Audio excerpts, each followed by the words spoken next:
Hi friends, இன்றைக்கி நம்ம வீடியோவில் வந்து கொஞ்சம் பொருட்கள் வந்து நான் வந்து இங்கே இப்போ ஏஜென்சி ஆர்டருக்கு வருவாங்கள்ல, அவங்ககிட்ட நான் வந்து ஆர்டர் போட்டேன். அது வந்து என்னென்ன பொருள் என்னென்ன ரேட்டுங்கிறத நம்ம இந்த வீடியோவில் பார்க்குறோம். நம்ம சேனலை ஃபஸ்ட் டைம் பார்க்குறீங்க, மறக்காமல் சப்ஸ்கிரைப் பண்ணிடுங்க. வாங்க வீடியோக்குள்ளே போகலாம். ஃபஸ்ட்டாக பார்க்குறது வந்து கம்பினார். இதில் ஒரு அட்டை வாங்கினேன். இது ஆல்ரெடி கடையில் ஸ்டாக் இருக்குது. ஆனால் நான் வந்து 2 அட்டையுமே சில்லறையில் தனியாக சேல்ஸ் பண்ணிட்டேன். அப்புறம் யாராவது ஒரு அட்டையை முழுசாக கேட்டாங்கன்னா கொடுக்க இருக்காதுன்னுட்டு ஒரு அட்டை வாங்கி வச்சுக்கலாம் ஃபுல்லாக அப்படின்னு வாங்கி, எங்கள் ஹோட்டல் இதுக்கெல்லாம் ஒரு ஃபுல் அட்டையாக வாங்குவாங்க. அப்போ அவங்க கேட்குறப்ப இருக்காதுன்னு ஒரு அட்டையை அதுக்கு தனியாக வச்சிடலாம் அப்படின்ட்டு வாங்கினேன். ஒரு அட்டைக்கு 12 பீஸ் இருக்கும். 12 பீஸ் வந்து 85 ரூபா வரும். ஒரு பீஸ் வந்து உங்களுக்கு 7 ரூபா 10 பைசா வரும். நீங்கள் வந்து 10 ரூபான்னு சேல்ஸ் பண்ணணும். இது அட்டையாக வாங்குறப்ப நான் கொஞ்சம் ரேட்டு குறைச்சி தான் கொடுப்பேன். 85 ரூபான்னா ஒரு அட்டையை வாங்குறப்போ 100 ரூபான்னு சேல்ஸ் பண்ணிவிடுவேன். அப்போ அட்டையாக சேல்ஸ் பண்ணுறப்போ கொஞ்சம் கம்மியாக லாபம் வச்சு தான் கொடுக்கணும். நெக்ஸ்ட்டு நம்ம இதில் என்ன இருக்குன்னா மைதா மாவு, அணில் மைதா மாவு போட்டிருந்தேன். 1/2 கிலோ பேக்கெட்டு. 1/2 கிலோ பேக்கெட்டில் ஒரு 2 கிலோ மட்டும் போட்டிருந்தேன். ஏன்னா வாரம் ஆர்டருக்கு வருவாங்க. நம்ம நிறையா ஸ்டாக் வச்சிடக்கூடாது. அது ஒரு வாரம் விற்கும். சில டைம் ஒரு 2-3 வாரம் யாருமே கேட்க மாட்டாங்க, அப்படியே இருக்கும். அப்போ அது இதுக்கெல்லாம் டைமே 3 மாதம் 4 மாதம் தான் டைம் கொடுப்பாங்க. அப்போ அது சேல்ஸ் ஆகாத டைமில் அது டேட் எக்ஸ்பைரி ஆகிடும். அதனால் இதெல்லாம் மோஸ்ட்லி கொஞ்சம் கவனமாக பார்த்து அளவாக தான் வச்சுக்குவேன். ஒரு 3 கிலோ 4 கிலோவுக்கு மேலே இது ஒரு வாரத்துக்கு அதுக்கு மேலே ஸ்டாக் வைக்க மாட்டேன். இது 1/2 கிலோ மைதா வந்து நீங்கள் வந்து 35 ரூபான்னு சேல்ஸ் பண்ணணும். இதோட 1/2 கிலோ வந்து உங்களுக்கு பில்லிங் ரேட் வந்து 31 ரூபாய் 25 பைசா. நீங்கள் வந்து 1/2 கிலோ 35 ரூபான்னு சேல்ஸ் பண்ணணும். இதோட எம்ஆர்பி வந்து 38 ரூபா போட்டிருப்பாங்க. ஆனால் நாம் வந்து 35 ரூபாய்க்கு சேல்ஸ் பண்ணால் போதும். பில்லிங் ரேட் 31 ரூபாய் 25 பைசா. ஒரு 2 கிலோ மட்டும் ஆர்டர் போட்டேன். பச்சி மாவு, கடலை மாவு, ராகி மாவு இதெல்லாமே கொஞ்சம் அளவாக போட்டுக்கணும். ரவைகள் பிரச்சனை இல்லை. கோதுமை ரவை, வெள்ளை ரவையெல்லாம் ஓரளவுக்கு மூவ் ஆகிட்டே இருக்கும்.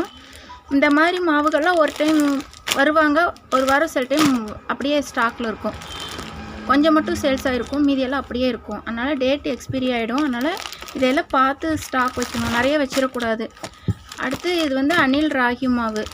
இதில் ஒரு 3 கிலோ போட்டேன். ஏன்னா இது ஆடி மாதம், அதனால் கூழு காய்ச்சலுக்கெல்லாம் வருவாங்க இந்த ராகி மாவுக்கு. அதனால் இந்த டைமு போன வாரம் ஒரு 3 கிலோ வாங்கினேன்.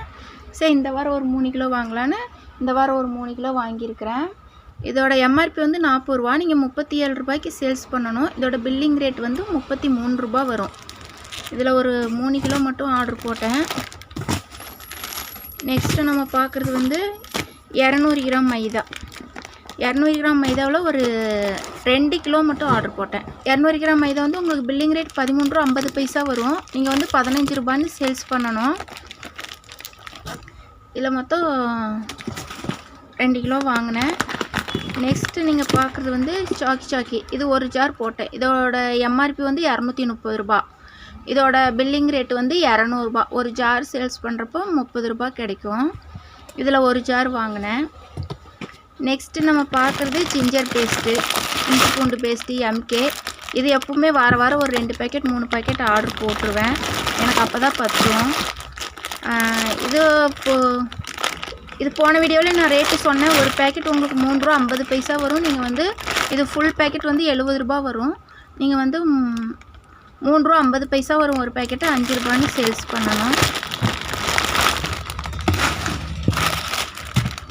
நெக்ஸ்ட்டு நீங்கள் பார்க்குறது வந்து அணில் நூடுல்ஸு. இது வந்து 10 ரூபா நூடுல்ஸு. இதோட பில்லிங் ரேட் வந்து 9 ரூபா. நம்ம வந்து 10 ரூபான்னு சேல்ஸ் பண்ணணும். சில பேர் 10 ரூபாய்க்கு நூடுல்ஸ் கேட்பாங்க. அதனால் இது அணில் வாங்குவேன். மேகி இப்போலாம் 14 ரூபா வரும். இது 10 ரூபாயில் வேலை முடிஞ்சிடும். நெக்ஸ்ட்டு நம்ம பார்க்குறது வந்து இது 10 ரூபா டிஸ்கவுண்ட் பவுடர். இது வந்து 10 ரூபான்னு சேல்ஸ் பண்ணுறோம். இதோட பில்லிங் ரேட் வந்து 8 ரூபா வரும். இதில் வந்து ஒரு 2 சரம் போட்டேன். 10 பீஸ் வரும் அது. நெக்ஸ்ட்டு நம்ம பார்க்குறது வந்து சந்தூர் சோப்பு. இதோட எம்ஆர்பி வந்து 36 ரூபா வரும். இதோட பில்லிங் ரேட் வந்து 33 ரூபா. இதில் ஒரு 3 பீஸ் மட்டும் வாங்கினேன். இதுவும் இருந்தது, ஒரு 3-4 பீஸ் ஸ்டாக் இருந்தது. அப்புறம் இந்த வாரத்துக்கு பத்தாமல் போயிடக்கூடாதுன்னுட்டு எதுக்கும் 3 ஸ்டாக் வச்சுக்கலாம் அப்படின்ட்டு வாங்கி வச்சுக்கிட்டேன்.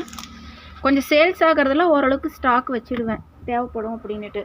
கொஞ்சம் ஸ்லோவாக போகிறதெல்லாம் கொஞ்சம் பார்த்து தான் வாங்கணும்.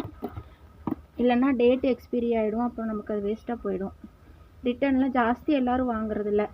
அப்படியே வாங்கினாலும் சில பேர் ஆஃப் ரேட்டுன்னு லெஸ் பண்ணுவாங்க. அதனால் அது கஷ்டம். அது நம்ம டேட் எக்ஸ்பைரி ஆகாமல் பார்த்துக்கிறது நம்மளுக்கு நல்லது. நெக்ஸ்ட்டு நம்ம வந்து இது டாபர் ஆம்லா. இதோட எம்ஆர்பி வந்து 20 ரூபா. இதோட பில்லிங் ரேட் வந்து 18 ரூபா. இது யாரோ 1-2 பேர் தான் கேட்பாங்க. இருந்தாலும் இதுக்கு ஒரு 1-2 கஸ்டமர் இருக்கிறாங்க. ஸ்லோவாக தான் போகும். சரி, ஒரு 3 பீஸ் மட்டும் வாங்கி வைப்பேன். ரேட்டு ஜாஸ்தியெலாம் வாங்க மாட்டேன். இந்த 20 ரூபா எம்ஆர்பி மட்டும் தான் வாங்கி வைப்பேன். நெக்ஸ்ட்டு நம்ம பார்க்குறது வந்து 10 ரூபா மெடிமிக்ஸு. 10 ரூபா மெடிமிக்ஸில் வந்து ஒரு டஜன் வாங்கினேன். எம்ஆர்பி வந்து 10 ரூபா. இதோட பில்லிங் ரேட்டு வந்து 9 ரூபா. இதில் ஒரு டஜன் வாங்கினேன். இதோட எம்ஆர்பி 32 ரூபா. இதோட பில்லிங் ரேட் வந்து 29 ரூபா 50 பைசா வரும். இதில் ஒரு 3 பீஸ் மட்டும் வாங்கினேன். இதுவும் இருந்தது. ஒரு 2 பீஸு ஸ்டாக் இருந்தது. எனக்கு இங்கே ஜாஸ்தி மெடிமிக்ஸ் போகாது. இது கொஞ்சம் ஸ்லோவாக தான் போகும். சரி, அதனால் ஒரு 3 பீஸ் எக்ஸ்ட்ரா இருக்கட்டும் அப்படின்னு வாங்கி வச்சேன். இதோட எம்ஆர்பி வந்து 22 ரூபா போட்டிருப்பாங்க. ஆனால் நம்ம 18 ரூபாய்க்கு சேல்ஸ் பண்ணால் போதும். இதோட பில்லிங் ரேட் வந்து 15 ரூபா 50 பைசா. உங்களுக்கு வந்து இது சேமியா வந்து ஒரு பைக்குள்ளார 20 பீஸ் இருக்கும். மைசாப் சேனல் பிடிச்சவங்க சப்ஸ்கிரைப் பண்ணுங்கள். வீடியோ பிடிச்சவங்க லைக் பண்ணுங்கள். உங்கள் ஃப்ரெண்ட்ஸ் பார்க்கணுன்னு நினச்சிங்கன்னா அவங்களுக்கு ஷேர் பண்ணுங்கள். உங்களுடைய கருத்துக்களை கமெண்டில் போடுங்க. நன்றி, வணக்கம்.